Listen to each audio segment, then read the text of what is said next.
જાણકારી છે તો કે ગોરી રાગમાં ગાઓ તો અમને ખૂબ આનંદ થયો. તો હવે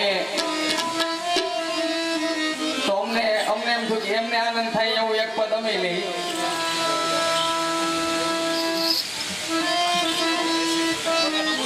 તો આ વિવાહ ખેલ કહેવાય. આ લૌકિક પ્રસંગ થી રહ્યો. વૈષ્ણવની ત્યાં લગ્ન પ્રસંગ હોય કે લૌકિક ની ત્યાં લગ્ન પ્રસંગ હોય તો એ લૌકિક પ્રસંગ કહેવાય. પણ આજે આ લગ્ન નથી પણ વિવાહ ખેલ થઈ ગયો. કારણ કે જ્યાં ભગવત ગુણાનુવાદમય રાત્રિ વીતતી હોય, વૈષ્ણવ પ્રસાદ લેતા હોય તો ત્યાં કોઈ લૌકિક પ્રસંગ નથી રહેતો અને વિવાહ ખેલ બની જાય છે. તો આ વિવાહ ખેલના આપણા અષ્ટસખાઓએ આ જગતની અંદર કોઈ કાર્ય નથી કે કોઈ ખૂણો નથી કે એમની રચના ન કરી હોય. તો વિવાહ ખેલને પણ આપણા સંપ્રદાયની અંદર કીર્તન આવે છે. તો એમાં ઠાકોરજી જશોદાજીને કહે છે કે મૈયા મારા તો વિવાહ તો કઈ પણ મારે કેવી દુલ્હન જોઈએ છે. તો એ બતાવે છે કે કેવી કયા પ્રકાર એવા કયા ગુણ હોય, એમાં કેવા ગુણ હોય એવી દુલ્હન જોઈએ છે. તો કે છે કે મૈયા મોહે એસી દુલ્હન ભાવે. તો કે કેસી તો કે કાહુ કી ન હોતી ઠોનિયા. કે આ જગતની અંદર એવી ન હોય કોઈની કે રૂનક જુનક ઘર આવે, કર પાક રસાલ રસોઈ, કે પોતાના હાથેથી સામગ્રી સિદ્ધ કરીને મોહે જીમાવે, મને ખવડાવે જમાડે. પછી આગળ બતાવે છે કર અંચલ પટ ઓટ બાબા કો ઠારી પ્યાર ધુરાવે. કે માતા પિતા અમારા હોય તો એનો અંચલ પટ થી એમનું સ્વાગત કરે, એનું ધ્યાન રાખે અને ઠારી પ્યાર ઢુરાવે. તો એમની વિવેક માન્યતા રાખી, વિવેક રાખી એમનું સન્માન રાખે. પછી આ બધી માગણી કરી કે આવા પ્રકારની આવા ગુણોથી સંપન્ન જોઈ. પછી જશોદાજી કહે છે કે અહો મેરે લાલ કહો તેરે બાબા સો તેરો બ્યાહ કરાવે. કે તારા બાબાને હું વાત કરું અને તારો બ્યાહ કરાવી દેશું. પણ આમાં એક પ્રશ્ન છે નતા કે આ પદની અંદર શું બતાવ્યું કે ઠાકોરજીની વિનંતી છે, બરાબર? તો એનો મનોરથ થયો કે મારે આવી વસ્તુ જોઈ છે. તો આ શ્રી ઠાકોરજીનો મનોરથ થયો કે મારે આવી દુલ્હન જોઈ છે. તો એ મનોરથ જશોદાજીથી પૂરો થયો કે નહીં થયો? હે બંસીભાઈ થયો? અમારે વરરાજાનો મનોરથ પૂરો. પણ ઈ તો વરરાજાનો મનોરથ પૂરો થયો 100%. પણ ઠાકોરજીનો મનોરથ પૂરો નતો થયો.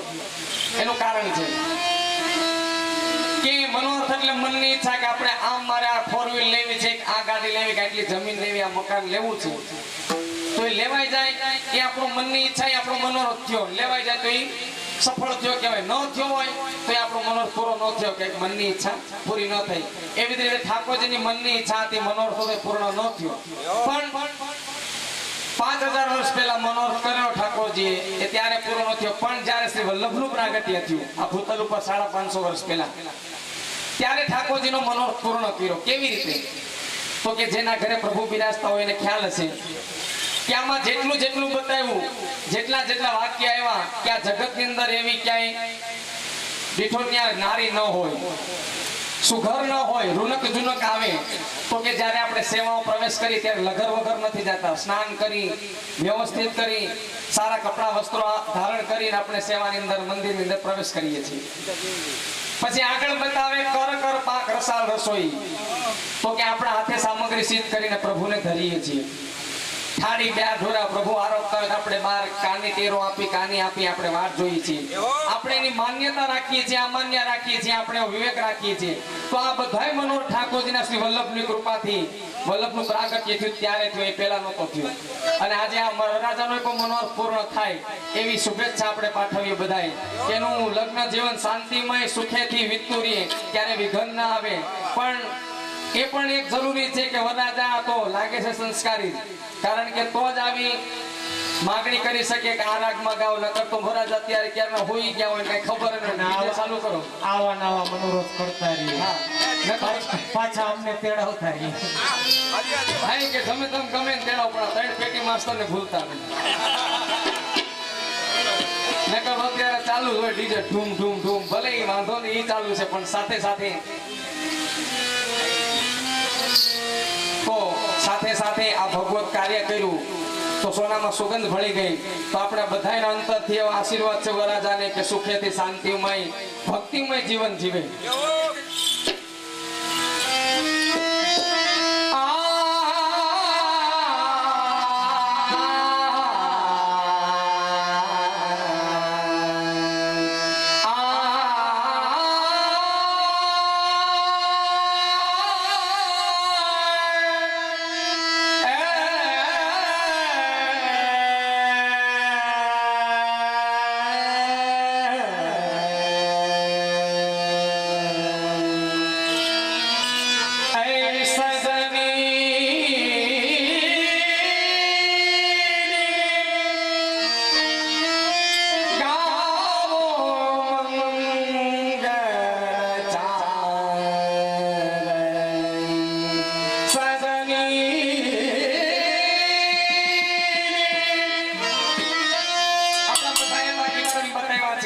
કે જેમ આપણા લૌકિકમાં લગ્ન હોય, સાંજે પુરાય, લગ્ન ગીત ગાય, બીજા દિવસે પછી જ્યારે જાન જાય, સ્ટાર્ટિંગ થી બધા એવું કીર્તનનો આલેખન એવું છે કે આખું લગ્ન જીવન એમાં આવી જાય.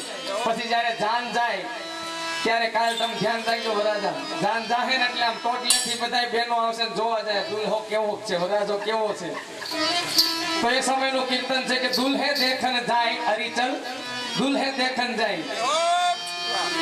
એટલે કાળું ટપકું કરીને જાય, નજર ન લાગે.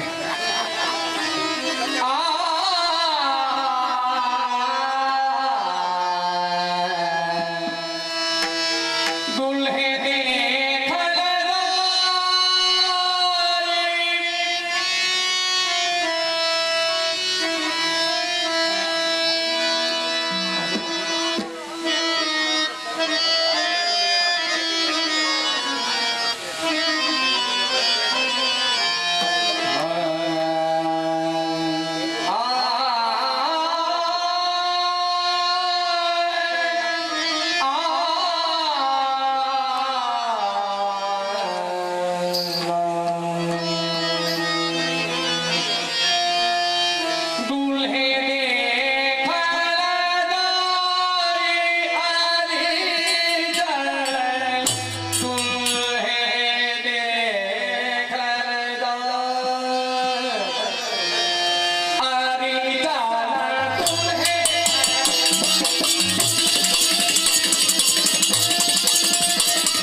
देखा